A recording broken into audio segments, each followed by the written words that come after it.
Hello and welcome to the Brighter Thinking Pod from Cambridge University Press, the podcast that brings you advice and conversation from authors, teachers and academics. I'm hosting today's episode. My name is Paul Ellis and I'm Head of Teaching and Learning Strategy at Cambridge Assessment International Education. In this two-part episode, we're going to be looking at neurodiversity. In part one, we will be defining our terms and discussing their importance when considering teaching, learning and assessment. And in part two, we will be looking more closely at neurodiversity in practice. Let's meet our guests. Today, I'm joined by Professor Amanda Kirby. Amanda is a neurodiversity campaigner, medical doctor, academic, researcher and entrepreneur. She is CEO of the fast-expanding tech and health educational profiling company, Do It, and chair of the ADHD Foundation in the UK.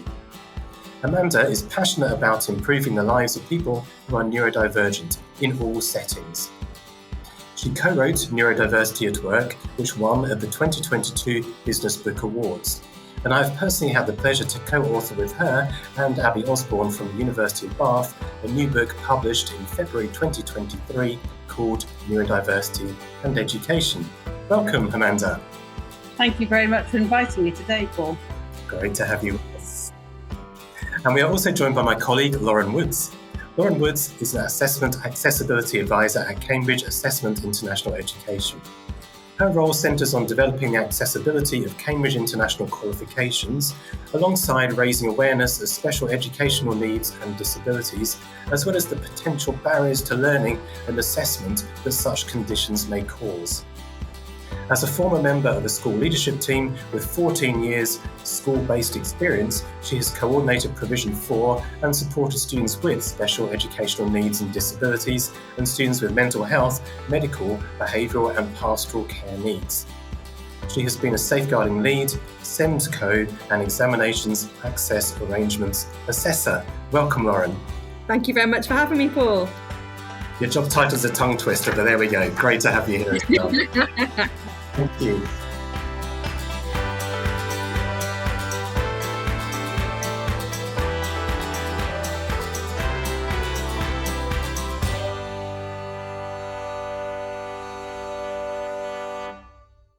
Right, before we get into our topic, we're going to begin with a quick icebreaker question for each of our guests. So, Amanda, first of all, tell me which person or teacher or anybody else inspired you most in your current work? I think a couple of teachers quickly. Mrs. Thomas, who was amazing with my son when he was growing up, who was dyspraxic, having challenges learning in school, and she inspired him because she just excited topics and the way she presented them. She made it interesting for him and it made him engaging. And I suppose going back a long, long time ago was a teacher that wasn't so good in the sense that told me that I was never going to be a doctor and I could never do physics, and didn't really excite me and limited me to realise and made me change and realise the potential that people have when you're given the opportunity to showcase your strengths. So Mrs. Thomas, hands off. The other teacher I won't name, probably not going to shout out for her in her attitude. That's great. Thank you. So it's great to be inspired in almost two different directions there, from two different angles to become who you are today. And hey, you proved that first teacher wrong as well, which is... Yes, it took a long time. Well done. And Lauren, before you joined us here at Cambridge Assessment International Education, you've been a teacher for a good while. What attracted you in the first place to join the education profession? Was it a teacher who inspired you as well? There were lots of teachers that inspired me at school. Lots of them used loads of different creative methods to get me engaged, to instill passion in my subject. And I guess that's why I initially wanted to become a teacher, because I wanted to share my passion for my subject, which was modern languages. And I wanted to help instill enthusiasm and help to create young linguists. But actually, further as I developed into my career, I became more interested in the holistic side of education and working to help create creative thinkers and autonomous learners and help students to overcome barriers to learning, whether those be related to their academic barriers or barriers that, they're outside of the classroom necessarily, but helping learners to overcome whatever barriers and helping them to flourish and fulfill their potential. And that kind of links really to what I do here at Cambridge Assessment as well. Wonderful stuff. And we're talking a lot about barriers as we go through this episode and the second part of the episode as well. So that leads us on nicely into the topic proper. So I thought we'd begin looking in broad terms here and looking at a definition of inclusive education in the first place, which will lead us into talking about neurodiversity. And I thought we could begin with a brief history of how schools have approached SEN or SEND, as we often refer to it. I was wondering, Lauren, to begin with, if you could just tell us about your knowledge of the background of history of SEND in schools. Definitely. If we think about the UK context, over the last century, the approach to supporting students with special educational needs has developed quite radically. If we think about the first significant Education Act in 1918, that was when schooling became compulsory for students with a disability. But this led to kind of the formation of institutions and very, very, very, very segregated approach. And actually later on with further reforms, so like 1944 Education Act, there was more focus on a little bit more inclusion, but it's still focused on the medical model and it's still focused on special schooling. So it wasn't really until the late 70s, really, with the Warnock report, where a development of an inclusive approach started to be really focused upon, and that was shortly followed then by the Children and Families Act and the SEND Code of Practice that we now work with today. And I think whereas initially it was focused on much more on segregation, now we see more about hover support, we see more an inclusive approach, and it's more about facilitating learners to be as autonomous and independent as possible, but by focusing on their own individual needs. But I think it's important that's the UK context, and many of our listeners are not going to be in the UK, and exactly. many nations we work with are on very different journeys with how they may approach SEND.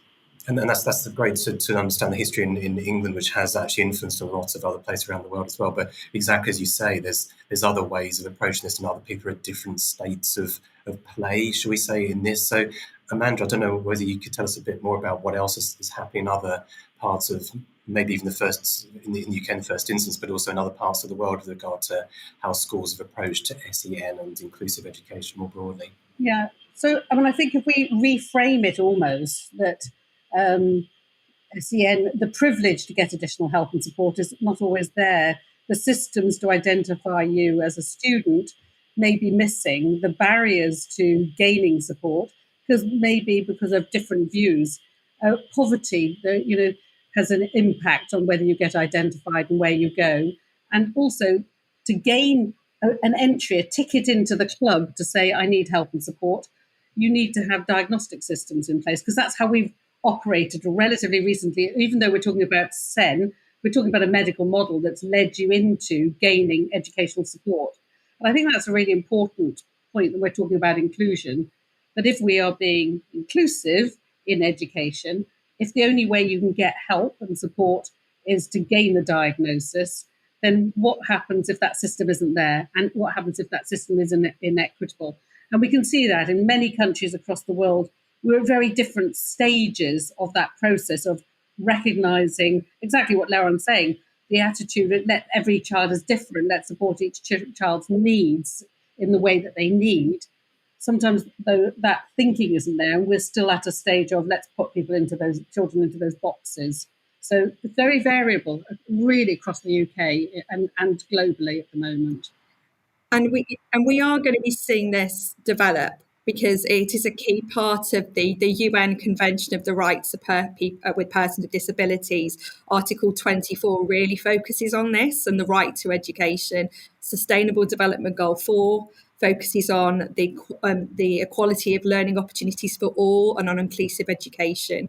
But we've got to recognise that globally there are challenges, as Amanda's rightly highlighted. There's, inequitable access to diagnostics, the poverty, but then and the negative attitudes. There's high dropout rates in some areas, but there is inconsistent awareness of need and inconsistent access to training for people working in schools to then facilitate the inclusive education practices. But with it being one of the Sustainable Development Goal 4s, it is being talked about a lot more, and so we're all going to be working, to support movement in that direction. And I think the positive thing as well, just to say, is that we're having this podcast, so the ability to spread the word globally has never been better. We've got the ability to do that in a way that we wouldn't have seen. So as working in silos in countries, it's very different today. We can actually spread that information much more easily. Couldn't agree more. Thank you for that. I mean, indeed, UNESCO and other parts of the UN, we talk about Sustainable Development Goals there. They're beginning this approach on talking about neurodiversity a lot more. There's institutes setting up on this. There's neurodiversity weeks happening across the world now, which is brilliant. And so there's certainly a lot more awareness. And Lauren there mentioned about the lack of training in certain parts of the world, which was highlighted on those UNESCO reports as well. And thinking, well, here we are doing a podcast, which hopefully is going to lead to people thinking more about what kind of training they might need, or at the very least, it's going to inform people a bit more to think about what they might do next in their own environments.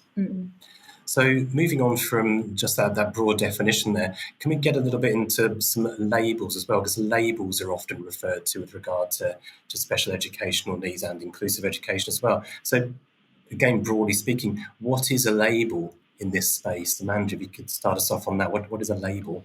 Sure, we could do a whole podcast just on labels, I think, really, in a way, but I'll try to be succinct. So the first thing is a label is identifying a child with a specific set, or young person with a specific set of traits and conditions that meet a criteria. Remember, criteria have been set by humans, and this is a challenge in itself. So you might get a label for ADHD, or for dyslexia, or for autism. And then consequent to that, then you get the support that goes with that label. Labels are positive, but they can also come with a number of different negatives as well, because they can limit what somebody thinks. So we've got research showing that teachers who saw children with ADHD thought they were less capable than children who didn't have a label of ADHD. We've also got research showing that children who have developmental language disorder, DLD label, don't get as much speech and language as children who've got speech and language difficulties with an autism label. So there are biases in terms of what you get and what people think of you and your potential when you have a label. But systems certainly still, favour those who have certain labels. You get more with certain golden tickets, get you more. And so that actually drives people to be looking for those labels as well. Or people thinking that there's some sort of model of delivery. If you know what somebody's got, then you know what to do.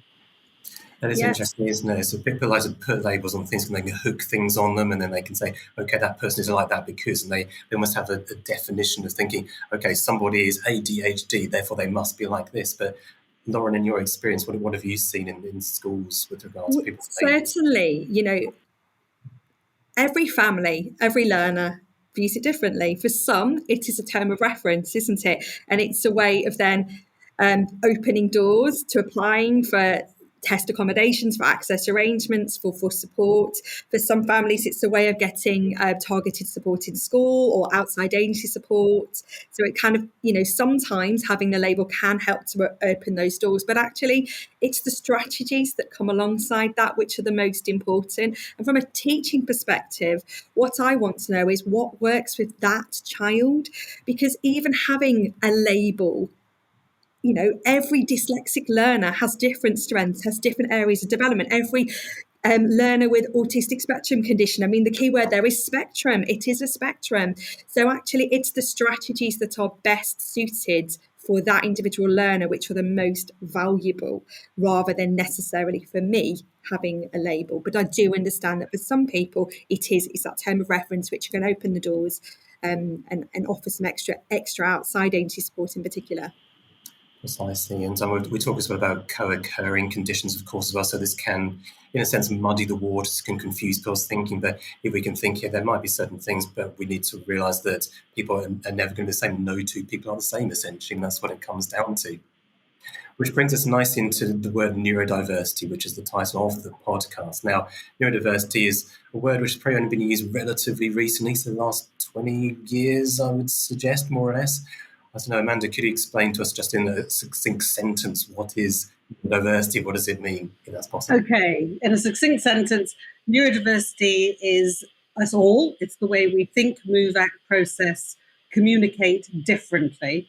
And it's set up that society favours people who do things in a certain sort of way. So in school, if you can write, you can read, you can talk, you can walk, you can do a bit of sport, you'll navigate through the middle of the bell curve. If you deviate from that, you diverge either positively or negatively with your skills and talents or your challenges, you will be neurodivergent. So it's a social model, really. And I'd say that's pretty clear, but let's just go over it again to make sure our listeners really do understand these terms, because a lot of these terms are, I wouldn't say used wrongly, because that's a bad thing to say really, but they're kind of used perhaps a bit out of place. Sometimes it doesn't always help the conversation go forward. So we have the word neurotypical perhaps there as well, which we didn't mention there. So neurotypical that's the social norm, isn't it? Am I right in saying that? It is. So imagine, I'm using my hands now, imagine a bell curve if you're listening to this. People who travel through the middle, children who travel through the middle of the education system, or adults that travel through the employment system and can engage in society in the way that society is set up, are deemed neurotypical.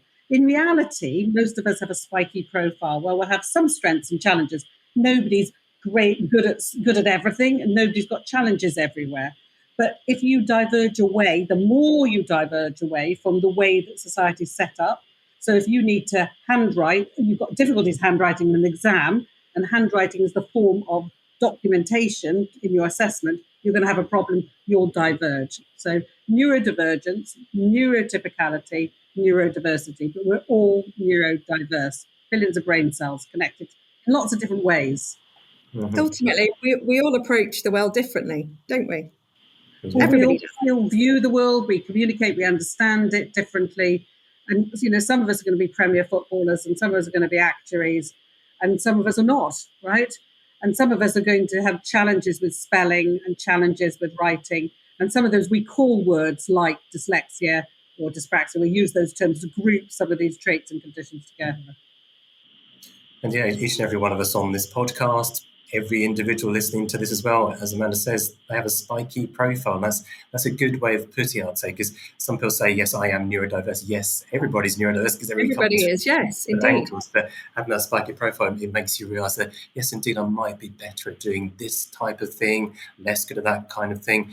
Why is that? Well, actually, it's often because of barriers, which we're going to get onto in a moment, I've mentioned already, but it can be because there's certain expectations in society as well. So many of us would have gone through school, perhaps some listening to this podcast or even participating in this podcast, where people didn't understand the world as we might understand it today. And again, it's not to say it's wrong, it's just that people weren't perhaps ready to talk about things in those terms at that point. But now we understand that everybody needs to be accepted. Everybody has a right to be who they want to be. And therefore, let's celebrate that. Let's celebrate the neurodiversity of the world.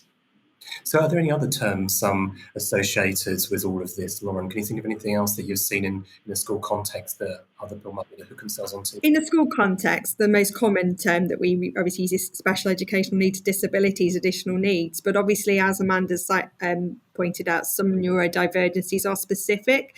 And obviously, there are neurodevelopmental conditions which have a specific label going back to that, dyslexia, dyspraxia, autistic spectrum condition, but there's also acquired neurodivergencies as well. Yeah, and tell us more about that. What does that mean, acquired neurodiversity? So something could be a traumatic incident that leads to difficulties with cognitive functioning, for example. I think that's, can I add to that as well? Because I think that when we're talking about neurodiversity, we often think about neurodivergence associated with those developmental disorders that are commonly co-occur, as you mentioned before, Paul. But actually, there are developmental you're born with and acquired that you might have during life. So like Lauren says, traumatic brain injury, you might have a head injury, but you could also have dyslexia and Parkinson's syndrome. Of course.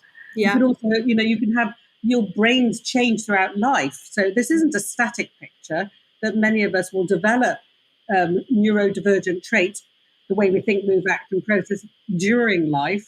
And that's really important. We're not seeing this in a sort of static form either.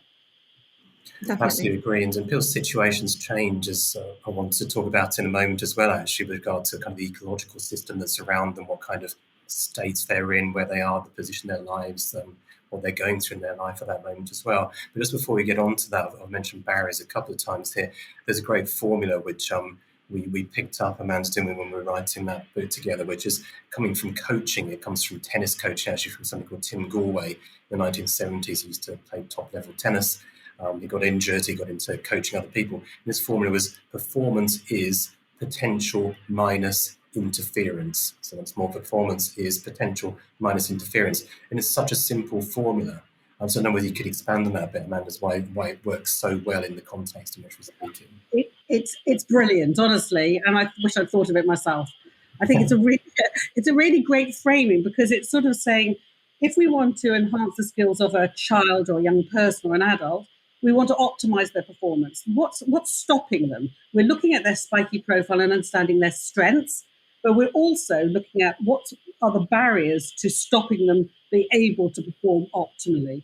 And so this works really well. So it says, are there intrinsic barriers in place that might be stopping somebody? Maybe they've got difficulties with literacy, difficulties recording that we need to address, or are there extrinsic barriers? Maybe it's the attitude, maybe it's sound around us, maybe it's actually putting task adaptations in place, doing small group work. So what are the interferences that are stopping that child or adult perform optimally? And I think it's a framing we can all take and understand. We can utilize it and go, okay, what can we do? And it says we're trying to always focus on performance, which sort of goes back to Lauren's initial conversation, which is, what are we trying to do? Look at individual performance and get the best from each young person. So I think it fits perfectly with that framing. Absolutely. And this links into the Bronfenbrenner's ecological systems theory as well, doesn't it? Because there can be factors within someone's microsystem that can impact on their performance. So factors at home, with their schooling, with their peers, but then also thinking about the wider impacts of their macro system that Bronfenbrenner refers to. So looking at the cultural value situations, the things that are going on in their home country, their political drive in a certain area, any dominant beliefs. So there's lots of different areas that can have an impact on the development. Absolutely. And if we think of this in terms of the school environment for a student, perhaps we focus on that now, and we will be focusing a bit more in the next episode as well. But are there some really obvious things straight away in a school environment which might impact on a student's learning in terms of interference? Well, what is there immediately if a student enters a school, going through, say, a main school door in the morning? What might immediately put them off, just to help the listener understand a bit more here? Noise, sound. It might be not being able to find where to place your coat, so orientation. It might be navigating other people in the corridors, so navigating space, place, people, and understanding that. Going into the classroom about where you're located, that you're facing the teacher or not, and be able to stay focused. It could be traffic of other kids going past you, interfering. It could be busy classroom that's very busy and distracting. So it's lots of things. It could be a noisy break time where the child finding it hard and feeling overwhelmed and over-stimulated. It could be a word that somebody says to you that you don't understand. It could be actually recording information at speed when you can't record fast enough. So they're very practical things we can take in the classroom. Mm-hmm. But all of this requires the teachers to understand the learners and really know how to get the most from those individual learners. And the examples you gave then, Amanda, exactly I've experienced them in the classroom. There are certain students that could simply not sit near a window because it's far more interesting to look outside the window, particularly if it's raining or windy or something's going on outside there. But it's knowing your learners and actually adapting your approach as much as possible. Those little tweaks can make such a difference. I think you had a webcam on me in school. And it's interesting to look back as well, isn't it? And probably people listening into this podcast are thinking, oh yeah, so that's why I struggled in that particular lesson at school or in that particular school environment.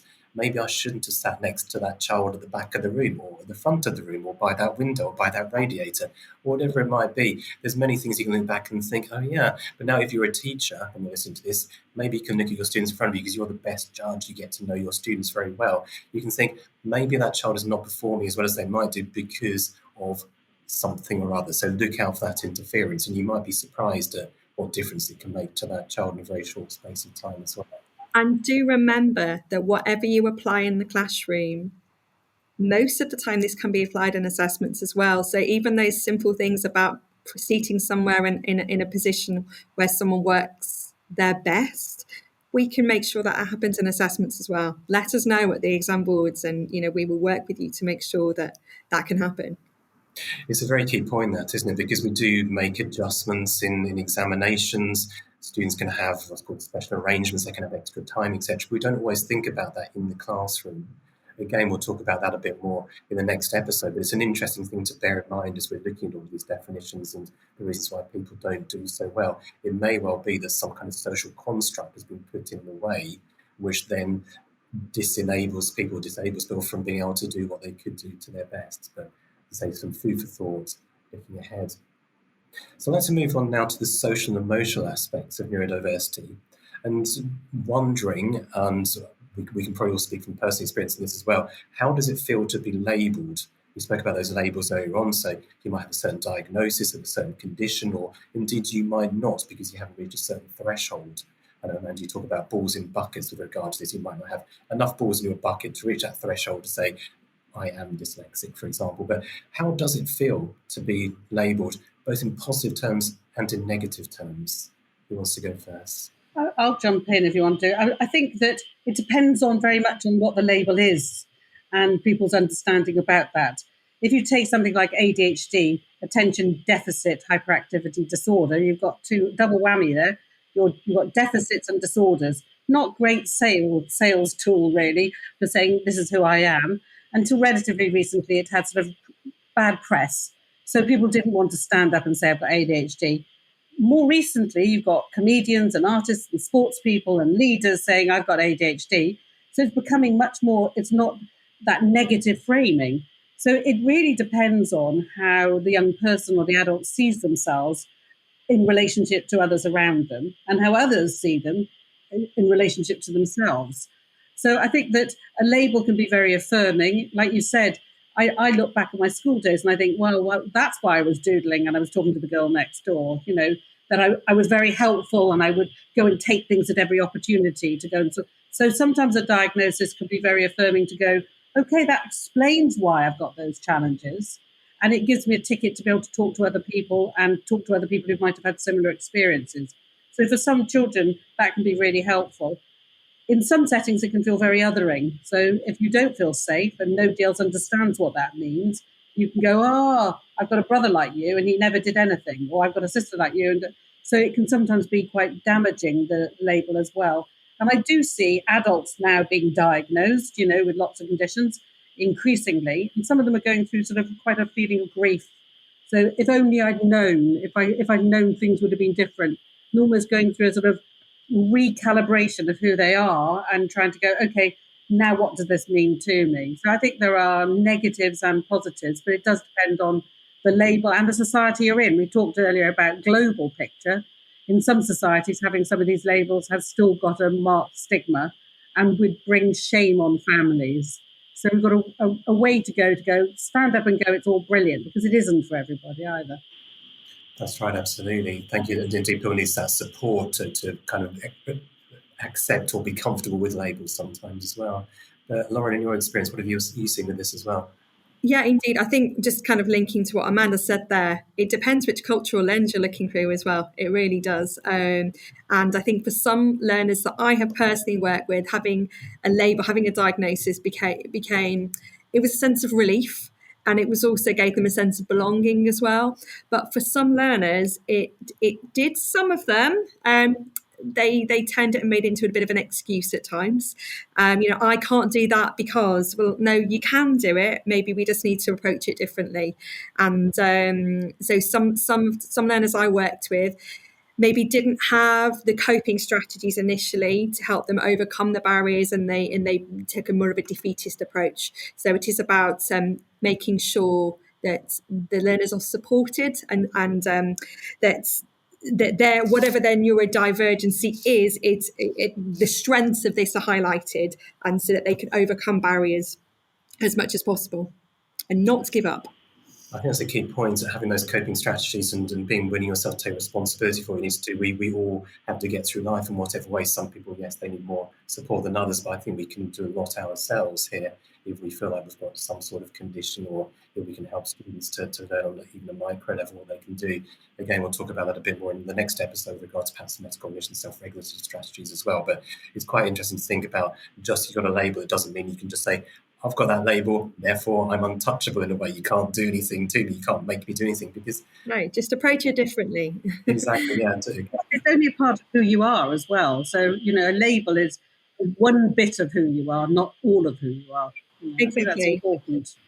Yeah, and in a certain environment as well, to refer back to Bronfenbrenner's ecological systems theory again, it might be that in a school you are you operate in a certain way, whereas on the sports field you might operate very differently, in a club after school very differently, at weekend at home. So indeed you change in different environments, in different contexts as you grow up, as time progresses. Yeah, 100%. And this is exactly what I've seen with the learners that I've worked with. In some environments, their disability actually, it did create a barrier for them, but at other times it was completely minimized, and it enabled them to blossom and really demonstrate their talents. And this is where enabling environments, where you find a talent and you find the right way to showcase that talent, exactly, makes all the difference. And then you get improved self-esteem that has an impact in another environment as well. You can showcase to other people who you are. Exactly.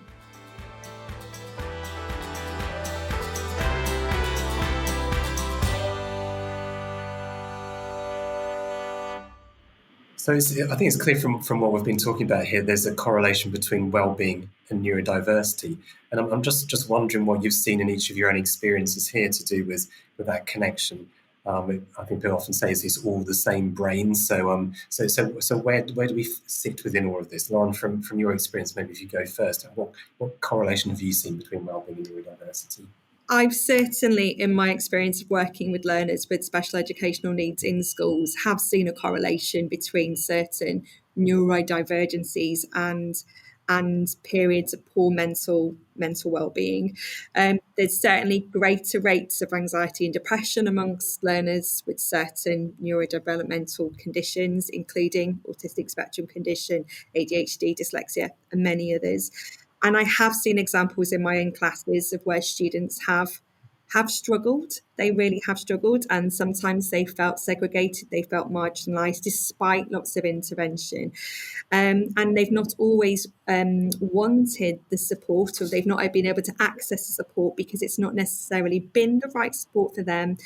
And it's about knowing the learners, knowing how best to approach a learner, and taking that differentiated approach and acknowledging that there isn't one size fits all support for students' well-being, as well as supporting their co-occurring barriers as well. But also acknowledging, yes, that if a student isn't feeling well in themselves, if they're feeling that they're struggling with their well-being, that they are going to then struggle with their learning.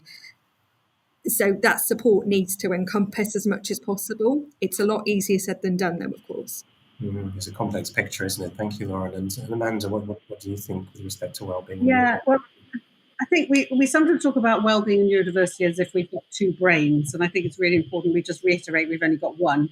It's the same neurotransmitters, it's the same hormones that are around.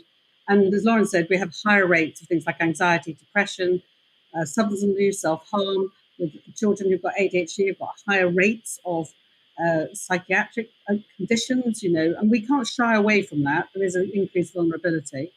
We know that children who feel different often are treated differently by other kids.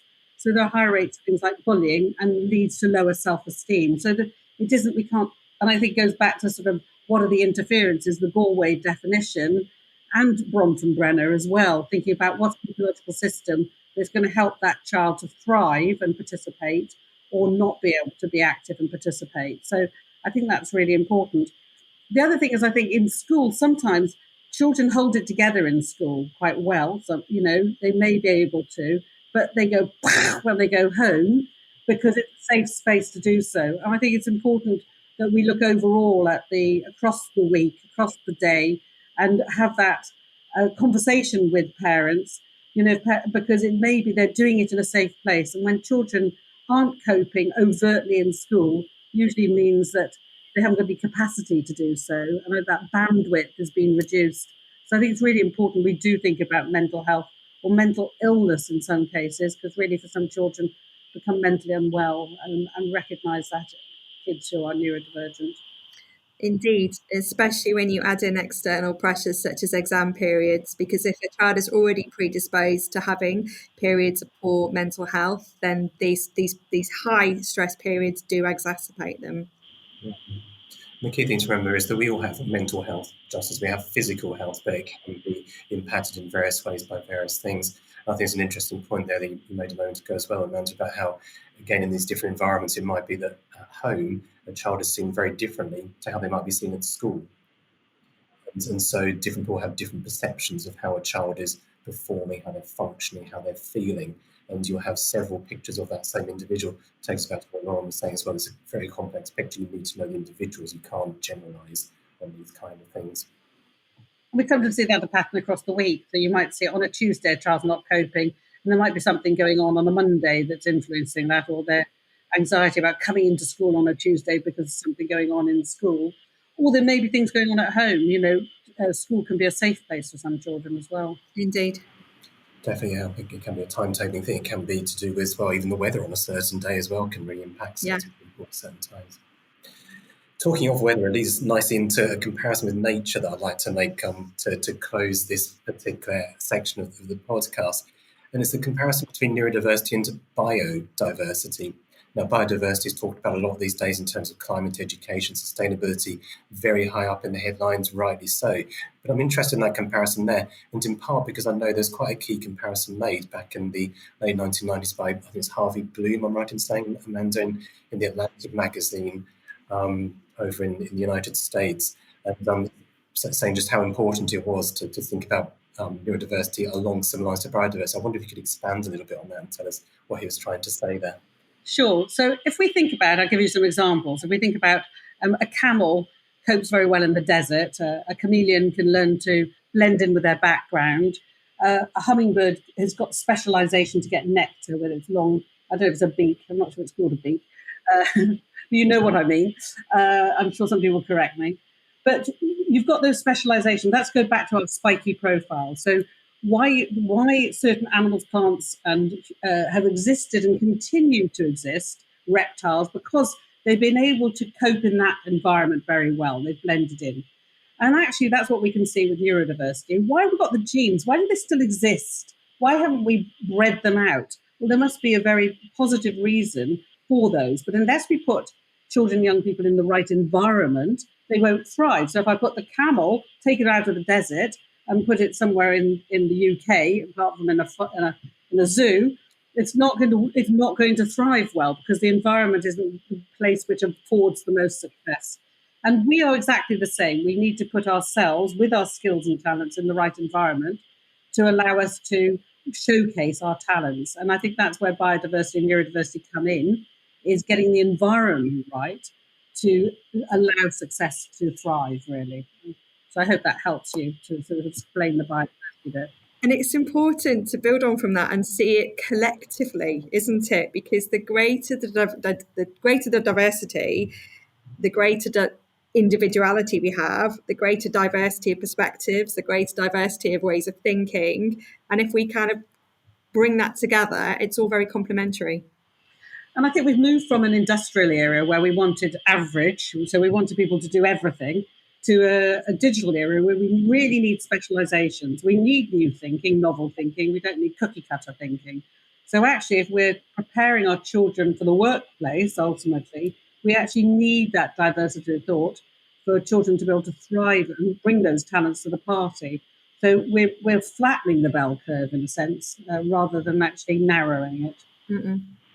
And I'm just wondering, by extension, whether there's some lessons that can be learned from approaches to sustainability here. We're talking about it a lot in education and in society in general. On the top of your heads, is there anything here where you think, actually, they're doing that in sustainability and education with regard to the climate, with regard to our natural environment? What could we do to ensure that neurodiversity, in a sense, is celebrated, to use that word again, to make sure that people understand that is so useful in so many ways, making the most of everybody's talents and making sure that everybody has the right to be included? I think from an economics perspective that it makes sense. So sustainability is the perpetuation of something that it continues.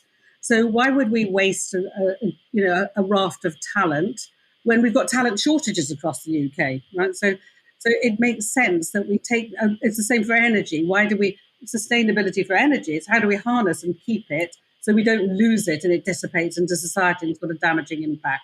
And I think it's the same model in neurodiversity, that actually you want to develop and sustain and grow those individuals in society. Otherwise, it's a cost. It's a cost to the individual. It's a cost to the society. Economically, it's got an impact on health, employability, mental health as well. So it makes sense we do think about that. And that goes back to the United Nations Convention for Human Rights, the sustainability goals. That's where these links come together and really are effective to think about this in that sort of way. Mm-hmm. Paul, you mentioned the word celebrating there, and that's something that I just kind of want to draw upon there. We, in the introduction, you mentioned about there's lots of awareness raising campaigns. Awareness raising is different to celebrating. And I think that whilst it's wonderful that there's lots of awareness raising campaigns on, celebrating is more active. It's about reframing the perceptions, and it's about really focusing on the fact that neurodivergencies are a really good thing for society, and really focusing on strengths and talents. And I think that's a wonderful way to draw the podcast to a close. So thank you so much for that, Lauren, because we're going to be talking about that a lot more in the next episode as well. As I mentioned earlier about the practical strategies, but also then talking about, so how can we celebrate it? How can we draw on those strengths? How can we not look so much at that deficit model, but think actually everybody here again has got something to add, something to bring to the world at large, and what can we do to make sure that can be even more possible through teaching, learning and assessment.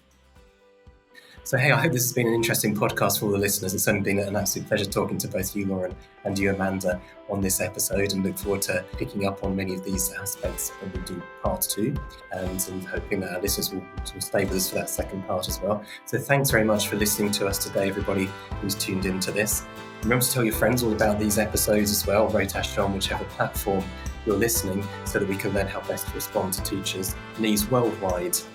Our show notes have got lots of useful links in them as well with regard to what we've discussed throughout the show, so please check them out as well if you want to get some of the terminology that we've mentioned. Remember to follow us on social platforms such as Twitter at CEP Education, and use the hashtag BrighterPod to get in touch. So thank you for listening, everybody, and goodbye.